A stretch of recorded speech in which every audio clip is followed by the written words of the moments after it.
जय श्रीकृष्ण। नमस्कार दर्शक बंधु, माधव पवित्रवाणी राशिफल कार्यक्रम में आपण मान स्वागत करुच्ची। मो टैरो रीडर विद्याधर। प्रिय दर्शक बंधु, आज मु आपण मान कहबी टैरोट कार्ड माध्यम 12टी राशि राशिफल संपर्क में प्रथम मेष राशि ठारू आरंभ करी मीन राशि पर्यंत। ता पूर्व मोर प्रिय दर्शक बंधु आसतु जानिबा आज दिन चर्चा कार्यक्रम संपर्क में। आज मार्गशीर मास 24 दिन डिसेम्बर मासर 9 तारीख मंगलवार। आज पंचमी 33 दंड 53 रात्रि 7टा 45 मिनिट पर्यंत। आज पुष्या नक्षत्र 4 दंड 33 दिबा 8टा 1 मिनिट पर्यंत। आज कौलव करण। तेबे आज जन्म होता शिशुर कर्कट राशि विप्रवर्ण देवगण दिबा 8टा 1 मिनिट पर राक्षस गण। आज मृत्यु व्यक्तिर एकपाद पुष्कर दोष फल कृषि संतान हानि होमादि शांति अन्न वस्त्र स्वर्ण मासदन और कांस्य पात्र दान। आज पंचमी श्राद्ध। आज निषिद्ध खाद्य कहले बेल भोजन निषेध रात्रि 7टा 45 मिनिट पर निम्ब भोजन निषेध।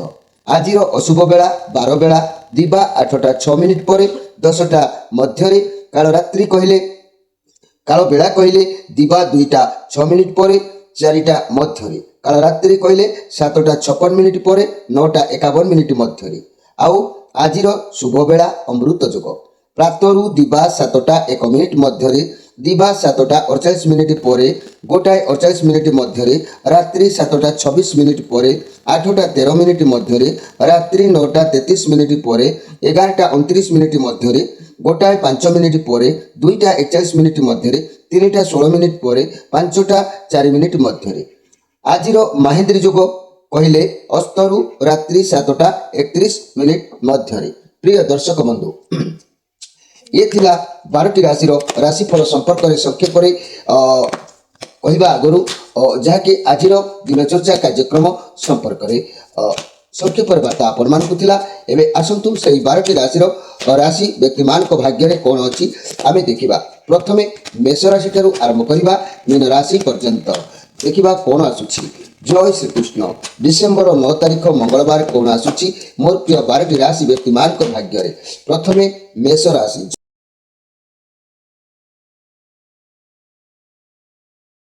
जय श्रीकृष्ण। प्रथमे जानिबा मेष राशि विषय।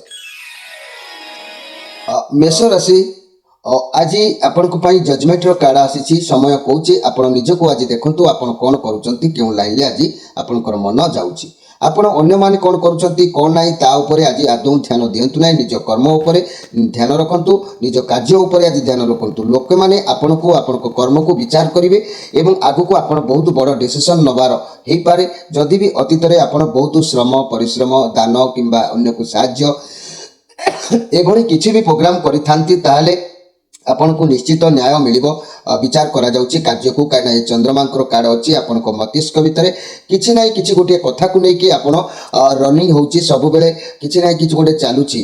आपन को कहबा को गले जहाँ भी आपन भावंतु ना कहीं आपन को क्षमा पाइबार सुजोग आसी बहुत बढ़िया कथा। आपन मने पकांतु अतीत रे जदि का सहित किछि भी अन्याय कार मन को आघात देइचंती ताले जदि क्षमा प्रार्थना न करूचंती ताले आपन आज जेउ काम करंतु ना कहीं आपन को आज काम विरोधी भाव हबो अन्याय बा न्याय मिलवा कष्टकर हो लोक मैंने प्रतिबंधक साजिबे कई आभेट आपन को करेंगे। मोर प्रिय मेष राशि व्यक्ति माने यही मेष राशि व्यक्ति मान आज स्पेशल कार्यक्रम में मुझे जदि आपण जीवन में परिवार भितर अधिकतरु अधिक मारपिटी कलह आदि झगड़ा सब बेले लगी रोची ताले आपण एक काम करंतु प्रतिदिन चीनी पकाई रुटी तैयारी करी अंडीरा कुकुर को खाइबा को दियंतु।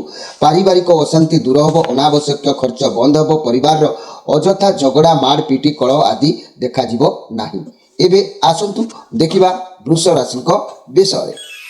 वृष राशि डेथ कार्ड आसी राहुंकर कार्ड पॉजिटिव कार्ड अवश्य नुह किंतु आज बहुत किसी गोटे लॉस हबार जोग देखा दौची। परिश्रम बहुत करिवार अछि माने शरीर उपरे क्लांत लागि पारे बहुत प्रेशर पड़ी पारे। आपण आज कौन कार्य आरंभ करेंगे कार्यर प्रथम रु आपन को लागिबो कि ये कार्य करि पारिबे कि नाही समस्या देखा देबो थकापण लागिबो धैर्यर सहित किंतु काम करिवार उपाय अछि। आपन को भितरे रिलेशन ले बहुत लड़ाई झगड़ा आज संभावना ही पारे। तेणु आपन को लाइफ रे କହିବାକୁ ଗଲେ ଇଏ ବଡ଼ ମାନେ ସଂଘର୍ଷपूर्ण କଥା କିଛି ଘଟିପାରେ ଇଏ କାର୍ଡ଼ ପ୍ରମାଣ କରୁଛି। ଲାଇଫରେ ବଡ଼ ପରିବର୍ତ୍ତନ ଆଣିବ। ଚାକିରି ଛାଡ଼ିଦେବାକୁ ଇଚ୍ଛା ହେବ, ବିଜନେସ୍ ବୁଡ଼ିଯିବାର ଭୟ ରହିବ, ମନରେ ଗୋଟେ କ୍ଳାନ୍ତି ରହିବ, କିନ୍ତୁ ହାର୍ଡ଼ ପରିଶ୍ରମ ହେବ, ଦେଖିଲା ବେଳକୁ ଶରୀର ଉପରେ ପ୍ରଭାବ ଆଜି ପଡ଼ିବ। ତେଣୁ ଆଜି ଖରାପ ଗୁଣ ଖରାପ କର୍ମରୁ ବାହାରି ଆସନ୍ତୁ। ଖରାପ ବ୍ୟକ୍ତିଙ୍କ ସହିତ ସମୟ ଆଜି ଦିଅନ୍ତୁ ନାହିଁ। ନିଜକୁ ଭଗବାନଙ୍କ ପାଖରେ ସମର୍ପଣ କରନ୍ତୁ, ନିଶ୍ଚିତ ଆପଣ ଉଦ୍ଧାର ପାଇଯିବେ। ତେବେ ଏଇ ବୃଷ ରାଶି ମାନସିକ କିଛି ଭାରାକ୍ରାନ୍ତ ଆପଣଙ୍କ ଉପରେ ପଡ଼ିବ। ପରିବାରର ଦାୟିତ୍ୱ ହେଉ, କର୍ମ ହେଉ, କିଛି ନାହିଁ କିଛି ପ୍ରେସର ଆପଣଙ୍କ ଉପରେ ପଡ଼ିବ। ଅଧିକ ଶ୍ରମ ଆଜି କରିବାକୁ ଅଛି। ଆଜିର ସ୍ପେଶାଲ କାର୍ଯ୍ୟକ୍ରମରେ ମନେ ରଖନ୍ତୁ ମୋର ପ୍ରିୟ ବୃଷ ରାଶିର ବ୍ୟକ୍ତିମାନେ, ସନ୍ତାନ ପ୍ରାପ୍ତିର ନିଶ୍ଚିତ ଉପାୟ ମୁଁ ଆପଣମାନଙ୍କୁ କହୁଛି। ଯେଉଁମାନଙ୍କର ସନ୍ତାନ ନାହିଁ ବା ସନ୍ତାନ ପାଇବାକୁ ଇଚ୍ଛା କରୁଛନ୍ତି, ମନେ ରଖନ୍ତୁ ସନ୍ତାନ ପ୍ରାପ୍ତି ପାଇଁ ଏକ ଗୋପାଳ ମନ୍ତ୍ର ମୁଁ ଆପଣମାନଙ୍କୁ କହୁଛି। ସନ୍ତାନ ପ୍ରାପ୍ତି ନିମନ୍ତେ ସନ୍ତାନ ଗୋପାଳ ମନ୍ତ୍ରକୁ ପ୍ରତ୍ୟହ ଅନ୍ୟୁନ ମିନିମମ୍ 108 ବାର ଅତି କମ୍ରେ ଜପ କରିବ ଏବଂ 3 ମାସ ପର୍ଯ୍ୟନ୍ତ ସ୍ୱାମୀ ଓ ସ୍ତ୍ରୀ ମଧ୍ୟରୁ ଜଣେ ହିଁ କେବଳ ପାଠ କରିବ।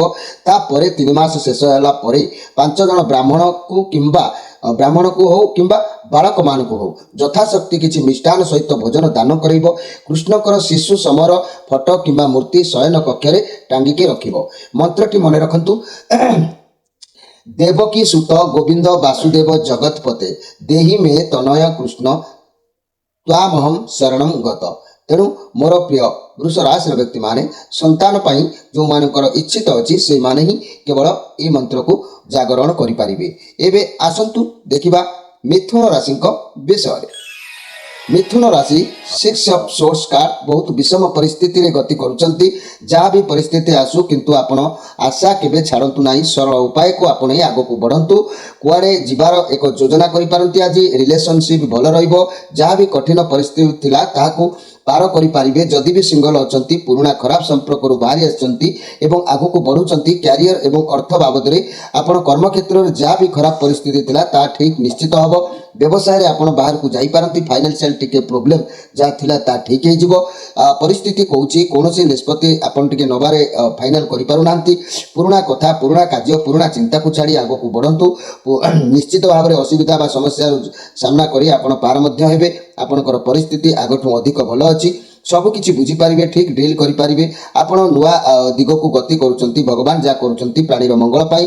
ଯଦି ବି କିଛି ଖରାପ ସମୟ ଥିଲା ତେବେ ଆଗକୁ ଆପଣଙ୍କ ପାଇଁ ଆଶୀର୍ବାଦର ସମୟ ନିଶ୍ଚିତ ରହିବ। ମୋର ପ୍ରିୟ ମିଥୁନ ରାଶିର ବ୍ୟକ୍ତିମାନେ, କୌଣସି ଅର୍ଥ ବାବଦରେ ହେଉ, କୌଣସି ଜିନିଷ ପାଇବା ବାବଦରେ ହେଉ, ଆପଣଙ୍କର ଆଶା ଜାଗ୍ରତ ଆଜି ରହିବ। ତେବେ ଏହି ମିଥୁନ ରାଶି ବ୍ୟକ୍ତିମାନେ ଆଜିର ସ୍ପେଶାଲ କାର୍ଯ୍ୟକ୍ରମରେ ମୁଁ କହିବାକୁ ଚାହୁଁଛି ଯେ କି ପ୍ରତ୍ୟେକ ନିଜ ଭୋଜନରୁ କହିବାର କଥା, ପ୍ରତ୍ୟେକ ଦିନ ନିଜ ଭୋଜନରୁ କିଛି ଅଂଶ କାଉମାନଙ୍କୁ ଖାଇବାକୁ ଦିଅନ୍ତୁ। ଆର୍ଥିକ ଅନାଟନ କେବେ ବି ରହିବ ନାହିଁ, କିନ୍ତୁ ଅଭ୍ୟାସରେ ପରିଣତ କରିବା ଆବଶ୍ୟକ ଅଛି।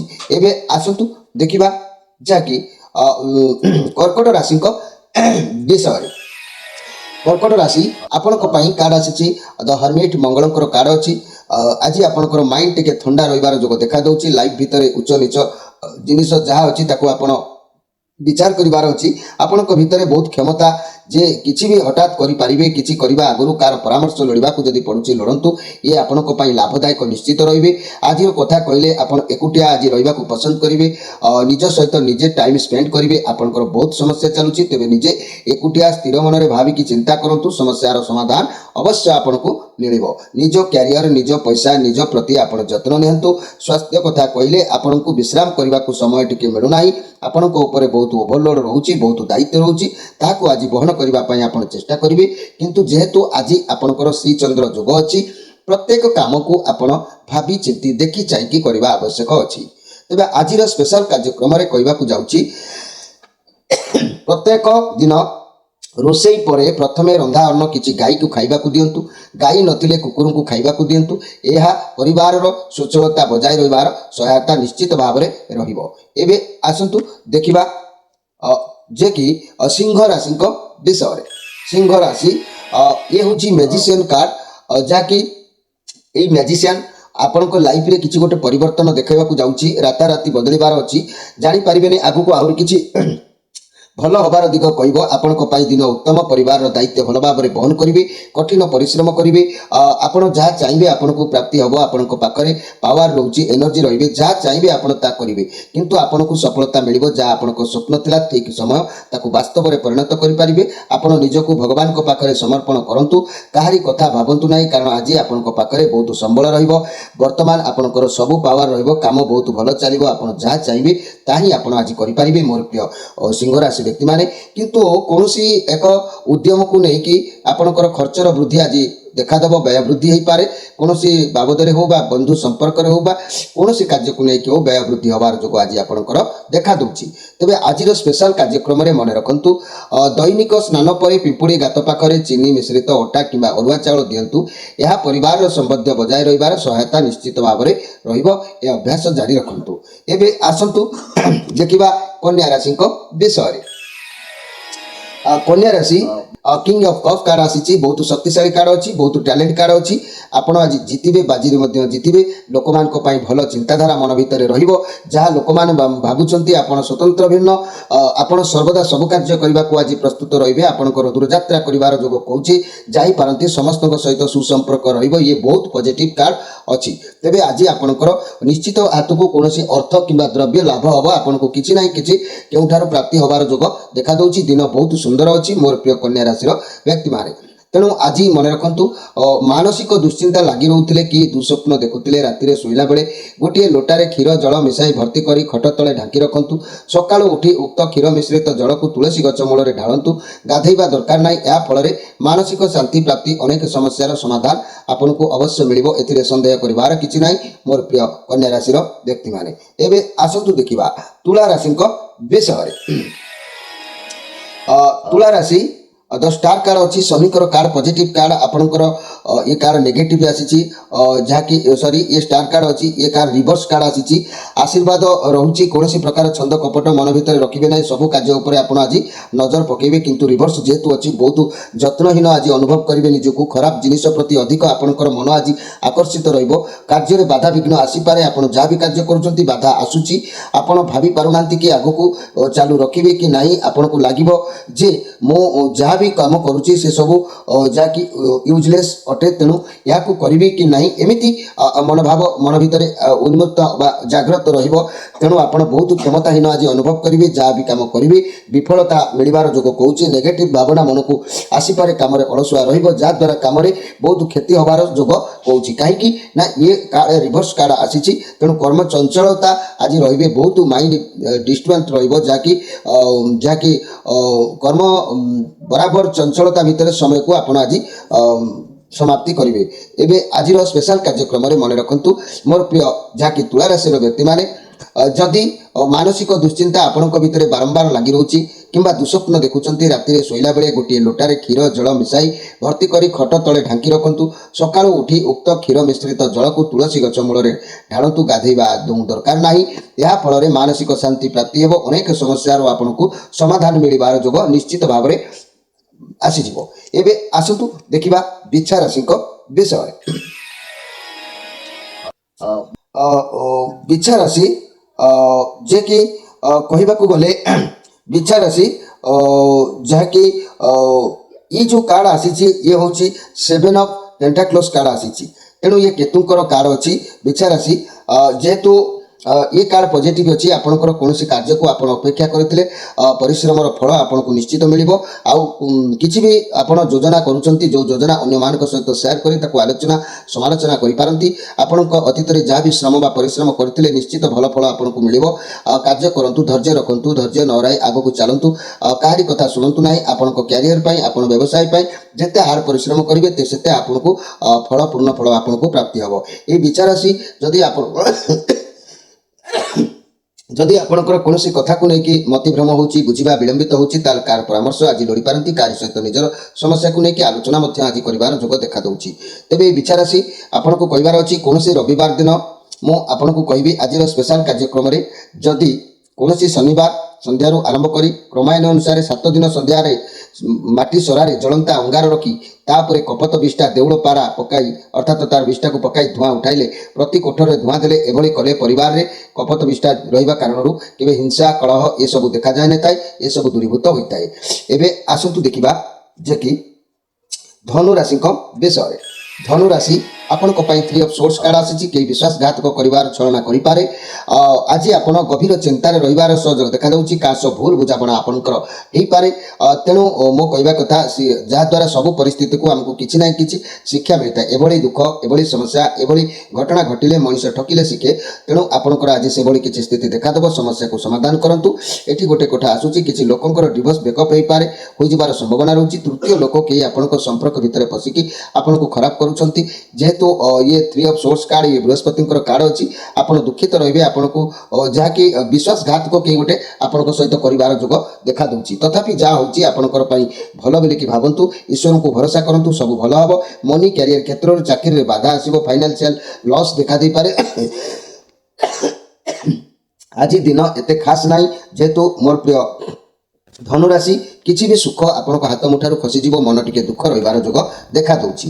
ଆଜିର ସ୍ପେଶାଲ କାର୍ଯ୍ୟକ୍ରମରେ ମନେ ରଖନ୍ତୁ, ଯଦି ମୁଁ କହିବି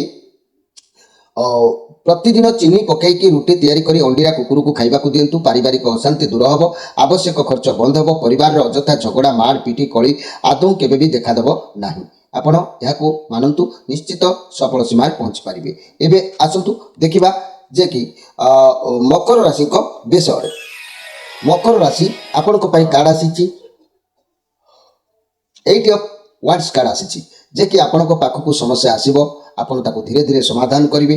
ସମସ୍ୟାକୁ ଯଦି ଆପଣ ସାମ୍ନା ନ କରିବେ ତେବେ ତାହା ଆଗକୁ ବଡ଼ ସମସ୍ୟା ହେଇପାରେ। ଇଏ ଶନିଙ୍କର କାର୍ଡ ଯେହେତୁ ଆସିଛି, ଆପଣଙ୍କୁ ଯାହା ବି କିଛି କରିବାର ଅଛି ଆପଣ ଜୀବନରେ ଧୀରେ ଧୀରେ ମିଳିବ। ସମସ୍ୟା ଆସିବ, ହେଲେ ସଫଳତା ବି ନିଶ୍ଚିତ ମିଳିବ। କାହିଁକି ନା ଇଏ ହେଉଛି ଆପଣଙ୍କର ନିଜ କାର୍ଡ ଆସିଛି। ଆଉ ଆପଣ ନିଶ୍ଚିତ ଆଜି ସମ୍ମାନ ପ୍ରାପ୍ତି ହେବ, କିଛି ଲାଭ ପ୍ରାପ୍ତି ହେବେ। ମନ ଖୁସି ରହିବ, ମନ ଭାରାକ୍ରାନ୍ତରୁ ଉର୍ଦ୍ଧ୍ୱରେ ରହିବ, ଯାହାକି ଆପଣଙ୍କୁ ଆଜି ନିଶ୍ଚିତ କୌଣସି ନାହିଁ କୌଣସି କାର୍ଯ୍ୟରେ ଆତ୍ମତୃପ୍ତି ନିଶ୍ଚିତ ହୋଇପାରିବ। ଦିନ ଆପଣଙ୍କ ପାଇଁ ଅବଶ୍ୟ ଭଲ ଅଛି। ମୋର ପ୍ରିୟ ମକର ରାଶିର ବ୍ୟକ୍ତିମାନେ, ମକର ରାଶିର ବ୍ୟକ୍ତିମାନେ ଆଜିର ସ୍ପେଶାଲ କାର୍ଯ୍ୟକ୍ରମରେ ମୁଁ କହିବାକୁ ଚାହୁଁଛି ସନ୍ତାନ ପ୍ରାପ୍ତିର ଏକ ନିଶ୍ଚିତ ଉପାୟ। ଯେଉଁମାନଙ୍କର ସନ୍ତାନ ସନ୍ତତି ପାଇଁ ଆଶାୟୀ ଅଛନ୍ତି, ସନ୍ତାନ ଗୋପାଳ ମନ୍ତ୍ର ବିଷୟରେ ମୁଁ ଆପଣମାନଙ୍କୁ ପଦିଏ କହୁଛି। ମନେ ରଖନ୍ତୁ, ସନ୍ତାନ ପ୍ରାପ୍ତି ନିମନ୍ତେ ଗୋପାଳ ମନ୍ତ୍ରକୁ ପ୍ରତ୍ୟହ 108 ବାର ଲେଖା ଜପ କରନ୍ତୁ। 3 ମାସ ପର୍ଯ୍ୟନ୍ତ ଏହାକୁ ଜପ କରନ୍ତୁ। 3 ମାସ ପରେ ସ୍ୱାମୀ ସ୍ତ୍ରୀଙ୍କ ଭିତରୁ କେହି ବି ଜଣେ ହିଁ ଜପ କଲେ ଚଳିବ। ଏହି 3 ମାସ ଶେଷ ହେଲେ 5 ଜଣ ବ୍ରାହ୍ମଣକୁ କିମ୍ବା 5 ଜଣ ବାଳକଙ୍କୁ ଖାଇବାକୁ ମିଷ୍ଟାନ ଅନ୍ନ ସହିତ କିଛି ଖାଇବାକୁ ଦିଅନ୍ତୁ। ଯଥାଶକ୍ତି କିଛି ଖାଇବାକୁ ଦିଅନ୍ତୁ। ଏହା କୃଷ୍ଣଙ୍କର ଶିଶୁ ସମର ଏକ ଫଟୋଚିତ୍ର ଯେଉଁ କୃଷ୍ଣଙ୍କର ଯେଉଁ ଫଟୋଚିତ୍ର ଯେଉଁ ମୂର୍ତ୍ତି, ତାହାକୁ ଆପଣ ଶୟନ କକ୍ଷରେ ଟାଙ୍ଗନ୍ତୁ ଏବଂ ମନ୍ତ୍ରଟି ମନେ ରଖନ୍ତୁ, ଦେବକୀ ସୁତ ଗୋବିନ୍ଦ ବାସୁଦେବ ଜଗତପତେ ଦେଇ ମେ ତନୟ କୃଷ୍ଣ ତ୍ୱାମହଂ ଶରଣଂ ଗତ। ତେଣୁ ମୋର ପ୍ରିୟ ମକର ରାଶିର ବ୍ୟକ୍ତିମାନେ ଯଦି ଅଧିକ ଜାଣିବାକୁ ଚାହୁଁଛନ୍ତି ନିଶ୍ଚିତ ଯୋଗାଯୋଗ କରିବେ। ନମ୍ବର ତ ଦିଆଯାଉଛି, ଆପଣମାନେ ମୁଁ ବୁଝେଇଦେବି। ଏବେ ଆସନ୍ତୁ ଦେଖିବା ଯେ କି କୁମ୍ଭ ରାଶିଙ୍କ ବିଷୟରେ। କୁମ୍ଭ ରାଶି 9 ଅଫ୍ ସୋର୍ସ କାର୍ଡ ଆଜି କଷ୍ଟସାଧ୍ୟ ରହିବ। ଆପଣଙ୍କ ଉପରେ ବହୁତ କାମ ରହିବ। କୌଣସି ଖରାପ ସ୍ୱପ୍ନ ଦେଖିବା, ଖରାପ ବ୍ୟକ୍ତିକୁ ଆପଣଙ୍କ ଭିତରେ ଭୟ ରହିବ। ଇଏ ସମ୍ପୂର୍ଣ୍ଣ ନେଗେଟିଭ୍ କାରଣ ନୁହଁ। ପରିସ୍ଥିତି ଏତେ ବି ଖରାପ ନାହିଁ। ଯେହେତୁ ଆପଣଙ୍କ ମନ ଭିତରେ ସଦାବେଳେ ଗୋଟେ ଖରାପ ବାତାବରଣ ସୃଷ୍ଟି ହେଉଛି, ଏମିତି ଲାଗୁଛି ରିଲେସନରେ କୌଣସି ଖୁସି ଆପଣ ନାହାନ୍ତି, ସମସ୍ୟା ଚାଲୁଛି।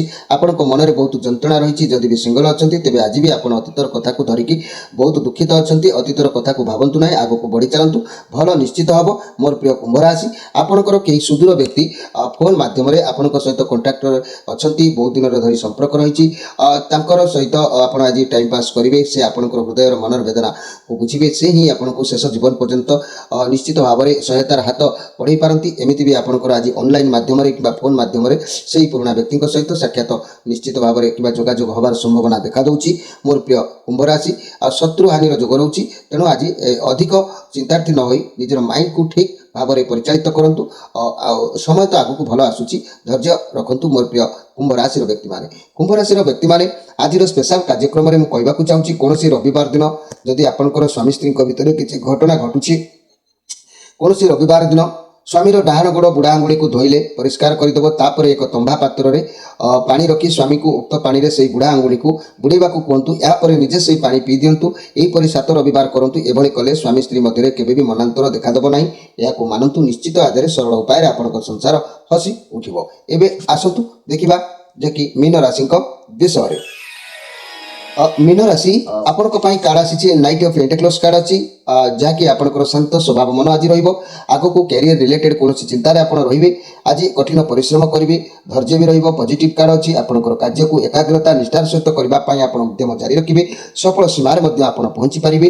ବହୁତ ଭଲ ଫଳ ଆପଣଙ୍କୁ ମିଳିବ। ଯଦି ବି କିଛି ସ୍ୱାସ୍ଥ୍ୟର ସମସ୍ୟା ଥିଲା ତାହା ଦୂରୀଭୂତ ହେବ। ଆପଣଙ୍କ ପକ୍ଷରେ ବ୍ୟାୟାମ କରନ୍ତୁ, ସ୍ୱାସ୍ଥ୍ୟ ଠିକ୍ ରହିବ। ମୋର ପ୍ରିୟ ମୀନ ରାଶି, କେହି ଆପଣଙ୍କର ମନ ଅଧୈର୍ଯ୍ୟ ମନକୁ ଉଦ୍ବୋଧନ ଦେଇପାରେ, ବୁଝେଇପାରେ, ସାହସ ଦେଇପାରେ। ଏମିତି ବି ଦିନ ଆପଣଙ୍କ ପାଇଁ ଅଛି, ବହୁତ ଭଲ ଦିନ ନିଶ୍ଚିତ ଭାବରେ ଅଛି। ତେବେ ଏହି ମୀନ ରାଶି ବ୍ୟକ୍ତିମାନେ ଆଜିର ସ୍ୱାମୀ ସ୍ତ୍ରୀଙ୍କର ଘଟଣା ବିଷୟରେ ମୁଁ ପଦେ କହିବି। ସ୍ୱାମୀର ବୟସ ଯେତିକି ହୋଇଥିବ ସେତିକିଟି ଶୁଖିଲା ଲାଲ ଲଙ୍କା ମରିଚ ମଞ୍ଜି ବା ଆଣନ୍ତୁ। ସ୍ୱାମୀ ଗୃହରେ ଥିବାବେଳେ ସକାଳ 7ଟା ମଧ୍ୟରେ କୌଣସି ରବିବାର ଦିନ ଜଳନ୍ତା ଚୁଲିରେ ପକାନ୍ତୁ। ଏହିଭଳି 7 ରବିବାର କଲେ ଛୋଟ ଛୋଟ କଥାରେ ଚିଡ଼ି ଯାଉଥିବା, ରାଗି ଯାଉଥିବା, ଗାଳି ଗୁଲଜ କରୁଥିବା ସ୍ୱାମୀର ପରିବର୍ତ୍ତନ ଧୀରେ ଧୀରେ ନିଶ୍ଚିତ ଭାବରେ ହୋଇଯିବ। ଏଥିରେ ସନ୍ଦେହ କରିବାର କିଛି ନାହିଁ। ପ୍ରିୟ ଦର୍ଶକ ବନ୍ଧୁ, ଇଏ ଥିଲା ଆଜିର ଦିନଚର୍ଚ୍ଚା କାର୍ଯ୍ୟକ୍ରମ ସହିତ ଆଜିର 12ଟି ରାଶିର ରାଶିଫଳ ସମ୍ପର୍କରେ ସଂକ୍ଷେପରେ ବାର୍ତ୍ତା ଆପଣମାନଙ୍କ ପାଇଁ। କାର୍ଯ୍ୟକ୍ରମଟିକୁ ଆପଣମାନେ ସାଦରେ ଗ୍ରହଣ କରନ୍ତୁ। କାର୍ଯ୍ୟକ୍ରମରେ ନମ୍ବର ଦିଆଯାଇଛି, ଆମ ସହିତ ଯୋଡ଼ି ହୁଅନ୍ତୁ। ଯେଉଁମାନେ ସମସ୍ୟା ଭିତରେ ଗତି କରୁଛନ୍ତି, ବିଭିନ୍ନ ପ୍ରତିକାର ଅଛି, ଆମ ଚ୍ୟାନେଲ ମାଧ୍ୟମରେ ତାହା ଦେଖନ୍ତୁ। ଆଉ ଆମ ଚ୍ୟାନେଲକୁ ସବସ୍କ୍ରାଇବ୍ କରି ଆମ ଚ୍ୟାନେଲ ସହିତ ଯୋଡ଼ି ସମ୍ପର୍କ ରଖନ୍ତୁ। ଆପଣଙ୍କ ପାଇଁ ବାର୍ଷିକ ରାଶିଫଳ, ମାସିକ ରାଶିଫଳ ଏବଂ ଦୈନନ୍ଦିନ ରାଶିଫଳ ଆମେ ଉପସ୍ଥାପନରେ ଆଣୁଛୁ। ଆପଣମାନେ ନିଶ୍ଚିତ ଭାବରେ ଦେଖନ୍ତୁ, ନିଶ୍ଚିତ ଭାବରେ ସକ୍ସେସ୍ ସୀମାରେ ଆପଣ ପହଞ୍ଚି ପାରିବେ। ଭାଗ୍ୟର